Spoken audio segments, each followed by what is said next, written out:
दुर्दैवानं आज दादा आपल्यात नाही, फार मोठी पोकळी आज तुमच्या आमच्या समोर निर्माण झालेली आहे.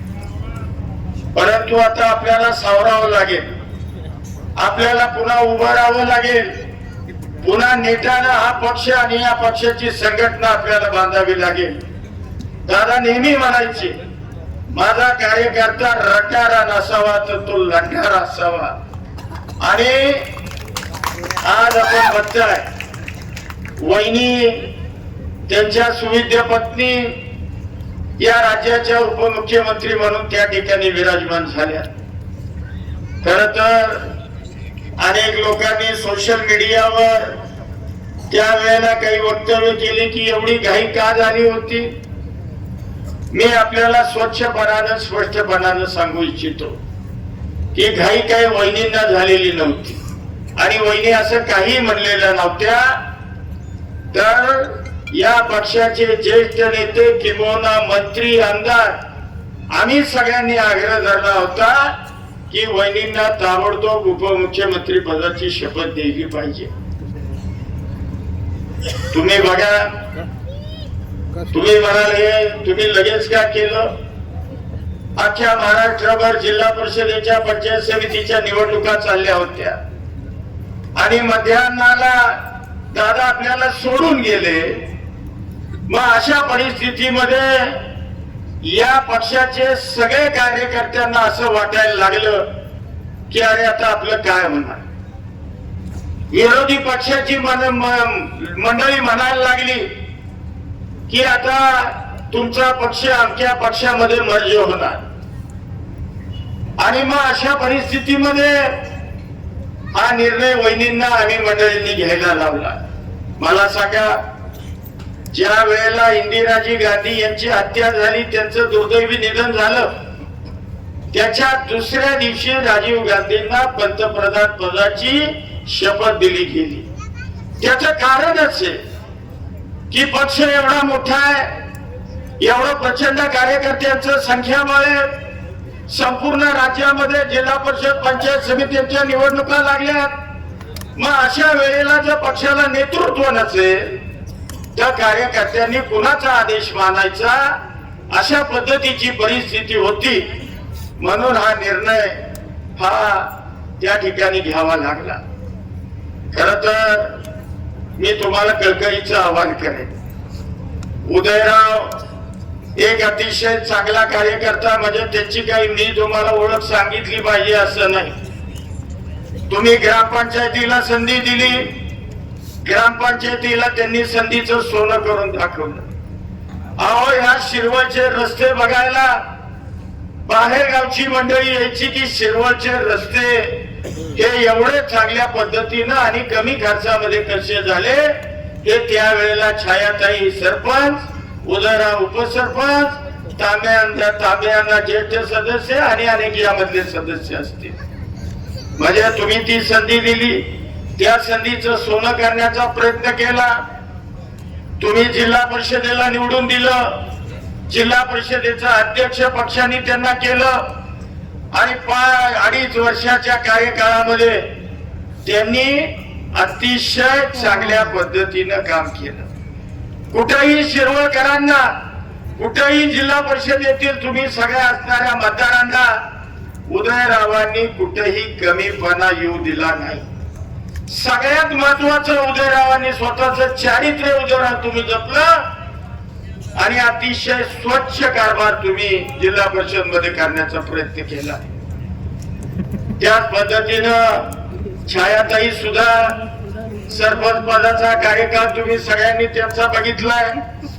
एक अतिशय सुशील, संयमी आणि चांगलं काम करणारी आपली भगिनी ही तुम्ही सरपंच पदावर त्या काळी बसवली. त्यांनी सुद्धा त्यांच्या कामाची चुणूक त्यांच्या कार्यकाळामध्ये दाखवून दिली. आणि आपल्या तिसऱ्या उमेदवार शारदाताई जाधव या शिवसेनेच्या एक धडाडीच्या या जिल्ह्यामधल्या नेत्या म्हणून त्या अतिशय अल्प काळामध्ये पुढे आल्या. एक अतिशय लढाऊ महिला, सर्वसामान्यांचे प्रश्न घेऊन सातत्यानं समाजामध्ये जाऊन त्या प्रश्नांना न्याय देण्याचा प्रयत्न हा शारदाताईंनी केला. खर तर खूप वर्ष 5-6 वर्ष त्या माझ्या मागे लागल्या होत्या की आबा मला राष्ट्रवादीमध्ये घ्या, मला राष्ट्रवादी काँग्रेस पक्ष आवडतो, मला या पक्षामध्ये तुम्हा मंडळींच्या नेतृत्वाखाली काम करायला आवडेल.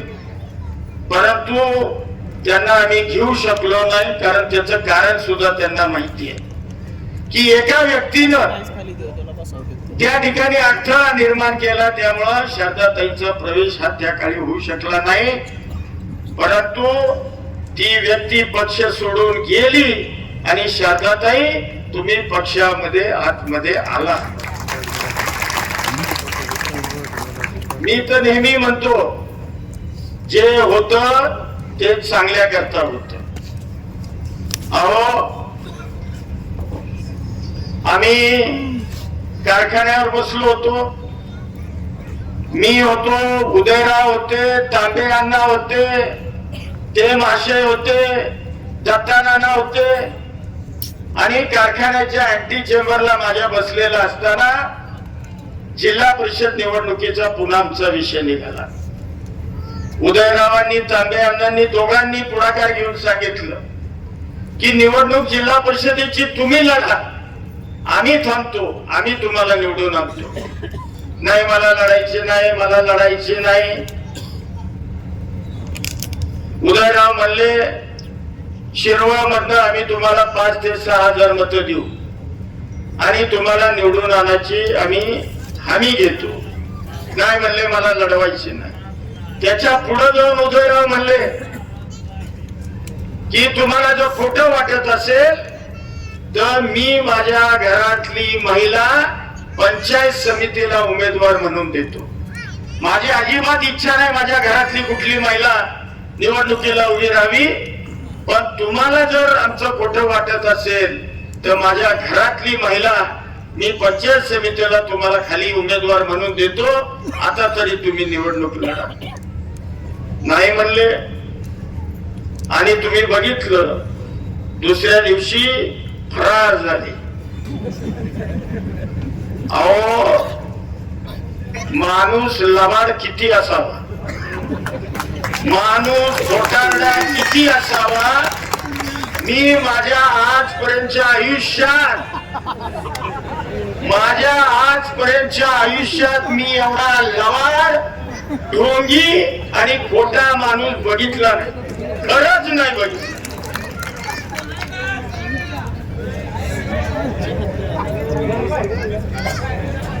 अहो माझ्याच काय डोक्यावर परिणाम झाला का काय कुणाला.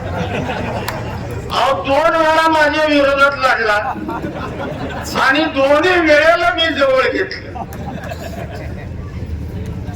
मी म्हणलं आज तरी शहाणा होईल, उद्या तरी शहाणा होईल, परंतु बिचारा गोड गोड बोलायचं हाईट सांगतो तुम्हाला. म्हणजे ही चर्चा आमची आदल्या दिवशी झाली. हे महाशय ग्रामीण विकास मंत्र्यांना भेटायला रस्त्याने निघाले होते, पोचले होते आणि मला फोनवर सांगताय की बाबा आपल्याला ती निवडणुका नीटनेटक्या पार पाडायच्या, व्यवस्थित आपण काय काळजी करू नका, चांगल्या पद्धतीनं. अरे काय भयंकर माणूस आहे मला सांगा. म्हणजे मी तुम्हाला आज एवढ्या सगळ्यांच्या साक्षीने सांगतो, इथून पुढं त्या व्यक्तीला माझ्याकडं थारा असणार नाही. मी राजकारणात एक वेळ घरी बसेन, परंतु तुला आता माझ्याकडं थारा नाही नाही नाही. म्हणजे अरे जनतेलाही उल्लू बनवलं ना आम्हालाही उल्लू बनवलं. असो काय मगाशी उदयरावांनी उल्लेख केला, म्हणले 14 गावांना आता मासे पाणी आणायला निघाले आणि मांढरदेवचा रस्ता करायला निघाले. हे बघा, निवडणुका आल्या की बाहेरचे मंत्री येतात, नेते येतात, बोलतात आणि जातात. परंतु मकरंद पाटील याच भूमीतला आहे. मकरंद पाटलाला निवडून तुम्ही दिलेलं आहे विधानसभेवर, आणि हा मकरंद पाटलानं तुम्हाला मागच सांगितलेलं आहे. कारण नीरा देवघरचं काम, मेन कॅनलचं तुम्ही जाऊन बघा, आपल्या खंडाळा तालुक्याच्या शेवटच्या टोकापर्यंत आता कॅनलचं काम पूर्णत्वाला गेले. शेतवीरवाडी, गावडेवाडी, वाघोशी या तिन्ही उपसा सिंचन योजना याचा टेंडर आपण पेपर मध्ये पब्लिश केलंय. म्हणजे त्याही योजना सुरू होणार आणि त्यामुळं आपल्या खंडाळा तालुक्यातली तब्बल 27,000 एकर क्षेत्र हे ओलिताखाली येणार आहे. आता उर्वरित बरकवडी कॅनलच्या वरच्या 14 गावांची मागणी आहे. आज मी तुम्हाला इथं जाहीरपणानं सांगतो, याच्या आधी मी सांगितलंय, पुन्हा आज सांगतो की 14 गावांना पाणी बाकी कुणी देणार नाही, तर फक्त आणि फक्त मकरंद पाटीलच या गावांना पाणी देणार. अहो, बाहेरची माणसं येतील, बोलतील, जातील, त्यांना काही तुम्ही विचारायला जाणार का? मकरंद पाटलाला तुम्ही विचारू शकता आणि मकरंद पाटलाला परत तुमच्या दारामध्ये यायचं, हे लक्षात ठेवा. त्यामुळं मकरंद पाटील कधीही याच्या मागे खोटं बोलला नाही, आजही बोलत नाही आणि उद्याही मी खोटं बोलणार नाही. निश्चितपणानं जे काही प्रश्न आहेत उर्वरित ते आपण मागे लावणारच आहे. त्या पद्धतीनं आपल्याला आता इथून पुढे जायचंय.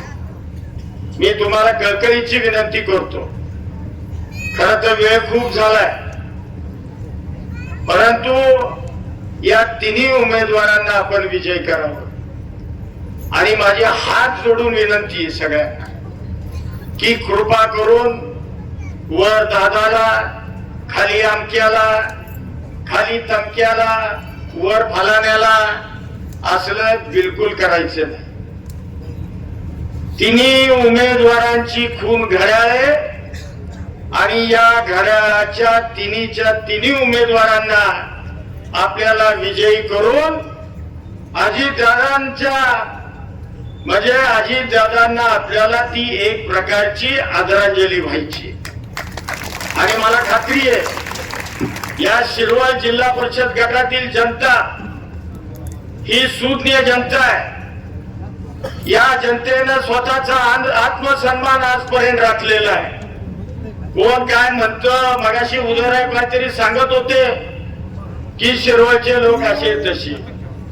शिरवळ काय हे बाहेर जाऊन विचारा. आणि शिरवळ गटातली लोक सुद्धा असो. अधिकचा वेळ न घेता पुन्हा एकदा तुम्हाला सगळ्यांना हात जोडून विनंती करतो की या तिन्ही सीटा आपण प्रचंड मताधिक्यानं त्या ठिकाणी